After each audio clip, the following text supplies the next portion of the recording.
Initialize sequence now.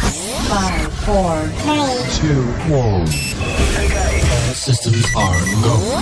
Emanating from Chicago, the best city in the world. Ladies and gentlemen, you guessed it. It's the DStonePony Show. The one and only Devontae Stone. Yeah. Okay. Over here. I can't stop. It's the DStonePony Show. This guy. 312-564-7375. 312-564-7375. Thank you for following us right now at the DStonePony Show on Twitter and Instagram. We all over the place. Check us out also on YouTube, the DStonePony Show. This guy over here. What are we going to do? I'll tell you what we're going to do. It's the spring in the air. I'm very happy spring is in the air everywhere. Yesterday, the first day of spring. And if you're in Chicago, you're loving it. And if you're on the East Coast of New York, you're saying, this sucks. Wow, I can't believe New York got all that snow. Thank God we didn't. It's a warm-up, and I'm feeling really good about this warm-up, and you guys should be too. But if you're in Chicago, as you're looking down the street, like this lady right here, she got on a big old coat. Look at her. She got on a coat and glasses. How you doing, ma'am? I know she's probably trying to figure it out, too. Like, it's springtime in the area, and you got on a big old coat in Chicago. That's right. The sun is out, but that's how we do it in Chicago, right? You never know.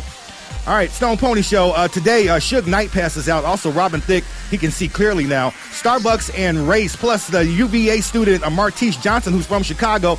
And how about this Dunkin' Donut bandit who's hitting the suburbs and all Dunkin' Donuts? They had a sketch of this guy, and he looked like he was from somebody from, like, ISIS. But I don't know. We'll get into that. Monique Davis, remember her, the little 13-year-old phenom who broke records? She's been in the news. We're going to tell you about that. But let's actually kick off the DStonePony Show right now with Starbucks. And let me tell you, I love Starbucks. I got my Starbucks right here, as everybody can see. I'm drinking, and you know too, Dome, I keep a Starbucks cup. I also have a gold card, and if you don't believe it, actually, I'm going to go in my wallet. Let me see here. Gold card? I have a Starbucks gold card. A big fan here, and with this gold card, you can do a lot of things with the gold card. You see what I'm saying? The gold card will get you a free drink at Starbucks, depending on how many drinks you have a week.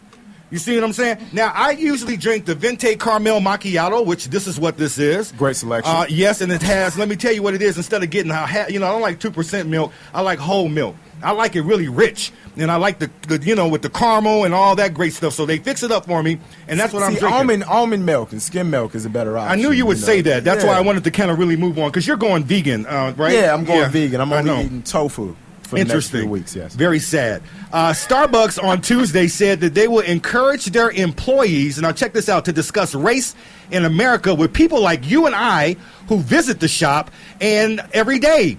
Now, this program is called Race Together. And this is how it's supposed to work. Now, you come in and you order your drink, right? The shop will write on your cup, depending on their interest in the conversation, whatever the conversation is, whatever's trending that day regarding race, and they'll use the space previously reserved for your name. Like normally on the cup, they had this and they'll put your name, and they would always have their infamous for misspelling your name. Right. So you go in there and you say Devontae, and then they're calling like Vente Latte for Davini. Over here, we're like, no, you sure it's not this Devontae? So that's what it's about. So now here's the thing with this. The CEO of Starbucks said this week, his name is Howard Schultz. He said, we at Starbucks, and I'm quoting, should be willing to talk about these issues in America, which I agree on. He says that there's nobody should be pointing the finger. There's nobody to blame, because staying silent is not who we are. I agree with that. And they put out a big article this week, a full-page article in New York Times and the USA Today. The first that asked, this is what it said. It says, the first ad said, shall we overcome? And the second said, when it comes to race, we are all human. Now, I'm big on whole race relations and us discussing it and having that discussion, but I just don't feel like Starbucks is like the appropriate place to do that. See, when I go in Starbucks, I like to be able to get my drink, my little sweet tart, my little sandwich if I'm getting a breakfast sandwich, and I like to be on my way. Right. I don't want you discussing race with me early in the morning, talking about think about it. Were you called the N-word? On some level, it does make sense, because when you think about the traditional use of a coffee shop is where you go with your laptop, where you have poetry readings. You have poetry sets at coffee shops. You had that yuppie, hippie college crowd that would go and congregate in coffee shops. It was this space for like college students and progressive liberals to have these kind of discussions. So it's kind of Starbucks' way of rebranding themselves to kind of that crowd. And race is a hot topic right now. It's a hot topic, but man, we go on Twitter right now. Yeah. We're going to be a racial, which we are going to talk about right now. Which we'll definitely talk about. But I don't know. I just disagree with that, because I'm like, when I'm trying to have my coffee, I'm not trying to think about nothing. I'm not trying to think about nothing else, because in the morning, you know how you get up. A lot of people need that Java. A lot of people need that push. A lot of people need that, not just that one shot, but they need that double shot. Some people go in there, they get the 3 shots. Some people go in there, they just say, give me nothing but just shots. You see what I'm saying? Of espresso. Shots of espresso. So because you know how it is in the morning. How you doing, sir? He's a Starbucks guy. He's a Starbucks. He looks like he's a Starbucks beer guy. He got the beard. Yeah, he's got the beard. So thank you, but no thank you, Starbucks. And because of this now, because of the outcry, they got a lot of pushback on this. I think they're not going to do it. Well, Kareem Abdul-Jabbar is probably somebody you would agree with, because he said that he appreciates the fact that he's bold enough to do this. Kareem Abdul-Jabbar wrote in a Time magazine, he said that I'm in awe that he's willing to put morality above profits, which I don't know if that's truly true. But he says, I'm also in shock that he thinks that this would actually work, because this is actually a marketing ploy, because it has a hashtag race together. So you're organically putting eyeballs on Starbucks. So he got the mileage out of this, even if they don't actually do it. That's true. And I think it was great that he did that. Yeah. He came in and said that. Wow, Kareem Abdul-Jabbar. You know, he smokes marijuana. Actually, he didn't say that last part. That was me. Oh, that was you. Yeah, that was me. Yeah. Just to let you know that, I'm sure that he loves going to Starbucks. So Kareem Abdul-Jabbar smokes more marijuana than anybody I know. Whoa. This guy. Didn't know that. He would tell you that. Whoa. Mr. Lou Alcindor. Is that his name, Jay? That's his, yeah. Lou Alcindor, you know. Come on, man. UCLA and all that great crap.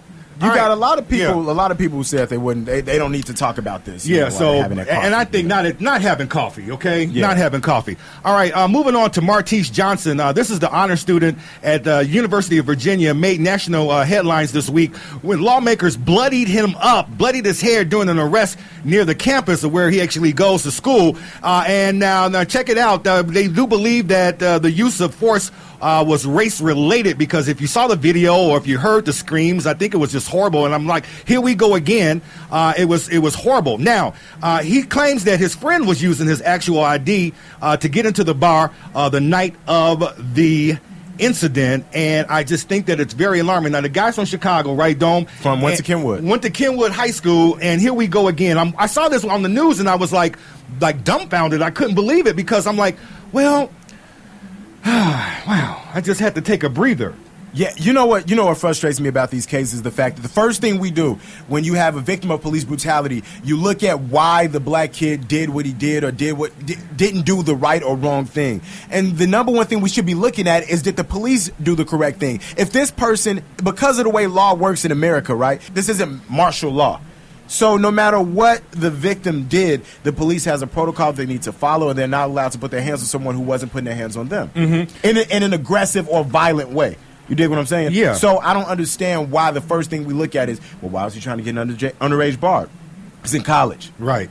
and he also actually uses real ID, because there were fake reports that came out initially that he was using a fake ID, which is not true. But even if he was, would that make it okay for an officer to bash his head into the concrete? No, it doesn't. And this is not just your ordinary. This is like, from what I read, it was like brick concrete, and the poor boy. Did you see his face though? His face was horrible. Down his face. Horrible, man. And like you said too, to reiterate something, we've all done that. Been there. As a college student, who doesn't have a fake ID? Yeah. Who doesn't really have a fake ID trying to actually get into some of these bars? Now, I was one of those guys that when I went away to college, I didn't need a damn ID. I mean, people already thought when I was getting into bars, dude, I was getting into bars at 17 years old. Well, you already had a full facial hair. You're like 6'5". Well, you know how big I am. So I go in there and they'll be like, let him in. But I never had a problem when people were like really clocking me, trying to see my ID. I was always able to get into the clubs. I was always able to get into wherever it was. Pony was there. But There I were still some, barely get places. See, man. when you get clocked, do they I ask you get, for your man, card? I get caught each and every time. And what you know why I think he was so surprised that all of this happened to him? Yeah. If you listen to the audio when he got slammed to the ground, first thing he's saying, I go to UVA. I'm an honor student. Why is this happening? Why does it happen? He's the only black student at UVA on the honor committee, right? He's the only one. He's a Kappa. He's in college. He's like, it's that moment where you feel like I did everything correctly. Why am I being treated like this? Yeah, why? And then, and then those cries, if you listen to the audio tape, and I thought that we had it, but we don't. But if you listen to that, it was horrible. But seeing it was another thing. It was a whole other thing. Because here you go, I'm looking at the poor guy that was in New York. Remember the whole chokehold? Yep. I'm looking at officers over this boy, and it was like, give him a chance, It's just horrible. So it comes back in one way to the USA Today Starbucks collaboration with the Race Together. So when USA Today, when they collaborated with Starbucks on this, they was going to have an article that said in quizzes that determined if you were subconsciously racist. So if you had biases that you didn't know about, right? So I wonder how that plays into the art when an officer says, "I felt like I was in threat for my life." He was being belligerent. He was agitated. Does that agitation look different when it's on a black face versus in a white face? That's deep. And are you genuinely scared because you've been reared to be scared when you see an angry black face? So, I mean, I don't think that these officers are consciously malicious or racist. But here's the thing, and I agree at some point. But here's the thing. Because of everything that's going on and because everybody's more conscious of it now, when something does happen, everybody gets really up in the world. Because even during this case here, we still don't know all of the facts yet what happened. And That's they're true. actually investigating. And, everybody's innocent until proven guilty and what's kind of form. But I just feel like police are getting a bad rap everywhere. And I just experienced something the other day. As I was coming down to teach at Illinois Center for Broadcasting, I normally stop in the McDonald's right across the street from Hoops, where you buy your gear and stuff. Yeah. So I'm in the McDonald's, bro, and I'm sitting in there. Now, mind you, I'm not buying anything. I'm sitting in there and I'm checking email, just killing time before I actually come down and walk to the school to teach my radio class. So here's the thing. I'm in McDonald's. A couple guys are sitting around me and they're just talking. I guess they seem to be eating something, but I was in that area. And then the security guard actually approached. The African-American security guard was there. And then the conversation began to spark like, man, what you looking at? And this was one of the guys that was sitting around the table where I'm having, checking my email. I said, so what you looking at? And he's looking at the security guard. Said that to the security guard. Security guard's like, what you mean? Who you think I'm looking at? He said, oh yeah, you on that again. He said, man, I already bought something, man. So you shouldn't be coming over here and already bought something. And then he started getting into this verbal attack. Some of the words I can't even use. How they were really trying to demean him as an African American. While if there were any Caucasians, why aren't you actually going up to the Caucasians around here who are not buying anything, who are just sitting at different tables? Right. It's always us. But it sounded like it was a legit argument because that's what a lot of African Americans are somewhat accustomed to because they get that all the time. More so than any other race. Absolutely. Hands down. And as the frustration, I think that Ferguson police report, we talked about it already, so I won't rehash it, but I think when that came out later, you saw the frustration of the community come to a boiling point. And this is why we're not making this up. We get targeted, man. It's just the truth. We get targeted, and it's really sad, but it's something that, yes, we do need to have a discussion. How and the place and the timing and the appropriate situations where we can have the discussion, I think we need to still be able to come up with ideas. Absolutely. But I didn't finish the story. So anyway, the police, this went on for like 10 minutes and I'm sitting right there in the middle of it and something told me to get up and go. But I didn't. I took out my little recorder on my Spreaker. I started recording it, right? So I had the actual conversation, but it led to the security guard calling not the police, but Homeland Security. Whoa. So Homeland Security has this attitude, man. I never saw anything like this. They come in there looking. You can tell on their face. They come in there, they looking like not like regular cops. And the guy came over to the table and he had his handcuffs out. And he was like standing in a stance like the guy that he was standing over that was causing all the problems. Like, man, I'm provoked, man, do something. And that's what was horrible what I saw. But I said to myself, in all these years being in Chicago and on this earth as an African-American man, an African-American light-skinned man, I'm still affected by this. It's ridiculous. That's crazy. Right. So I've never basically, heard of that. right. It's really something. Homeland Security? Yeah, Homeland Security. And he even said, bro, don't mess with me. He said, I'm Homeland Security. I'm not the Chicago Police Department. He said, you don't want any of us. So it kind of they end up arresting the guy, and the guy called me. He said, brother, he said, big bro. He said, big bro, he was in handcuffs. He said, can you please give me your number? So I gave him my business card and the number, and there it is, bro. Still racing America today. And I experienced that right down the street here in Chicago. Well, if they're not talking about it at Starbucks, they're talking about it on the DStonePony Show. That's right, the DStonePony Show. Thank you, Domoti. 312-564-7375. 312-564-7375. Coming up, Brittany, we're going to talk March Madness, also what the Chicago Bulls did the other night, and an NBA star that's retiring. Two-time NBA guy, this guy over here. When we go...